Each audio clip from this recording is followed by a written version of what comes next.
గుంటూరు జిల్లాలో YCP MPP చిన్న కేసులు హల్చల్ చేశారు. తెనాలి వైసీపీ ఎంపీపీ అనుచరులు న్యాయవాది ఖాదర్ హుస్సేన్ ఇంటిపై దాడి చేయడంతో ఉద్రిక్తత నెలకొంది. ఇంట్లో సామాన్లు ధ్వంసం చేశారని బాధితుడు వెల్లడించారు. ఎదురుగా వస్తున్న బైక్లు ఢీకొన్న ఘటనతో ఇరు వర్గాల మధ్య వివాదం నెలకొంది. తనను చంపేసే వరకు ఇంటి నుంచి కదలబోమని ఎంపీపీ చిన్న కేసులు అనుచరులు హల్చల్ చేశారని ఖాదర్ హుస్సేన్ ఆందోళన వ్యక్తం చేశారు. తనకు రక్షణ కల్పించాలని పోలీస్ స్టేషన్ ఎదుట బాధితుడు ఖాదర్ హుస్సేన్ ఫిర్యాదు చేశారు.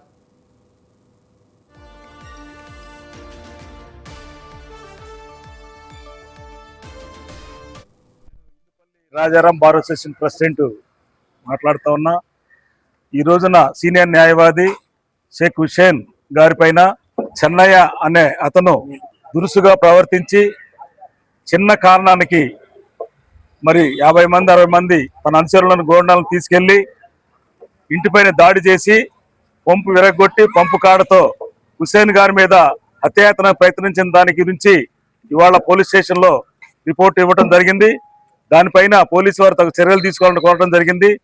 ఆ చెన్నయ్య పైన మరి ఈ చెన్నయ్య కాకుండా సమాజంలో న్యాయవాది వృత్తిలో మరి అనేక రకాలుగా కూడా న్యాయవాదుల పైన అక్రమంగా మరి దౌర్జన్య కాండాలు జరుగుతూ ఉన్నాయి.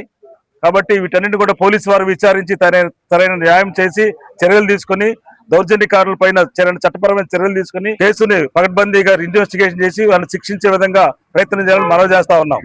పరస్పరం ఇద్దరు కలిసి బండ్ల దగ్గర నడుపుకునే రోడ్డు మీద జరిగిన ఒక చిన్న సమస్య మీద మరి అక్కడికక్కడే అతను అనుచరులు పిలిపించి ఇంటికి తీసుకెళ్లి హుస్సేన్ గారి ఇంటిని తలుపులని కిటికీలందరినీ కూడా పగలగొట్టి పంపు ఎరగొట్టి పగలగొట్టి అతనిపై హత్యాయత్నం కూడా ప్రయత్నం చేయడం జరిగింది.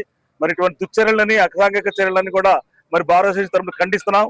మరి అటువంటి చెన్నయ్య మీద చర్యలు తీసుకోవాలని కూడా మనవి చేస్తా ఉన్నాం పోలీసు వారిని. రేపు ఈ విషయమై సోమవారం బాయ్కాట్ నిర్వహించడానికి బార్ అసోసియేషన్ పిలుపునిచ్చింది.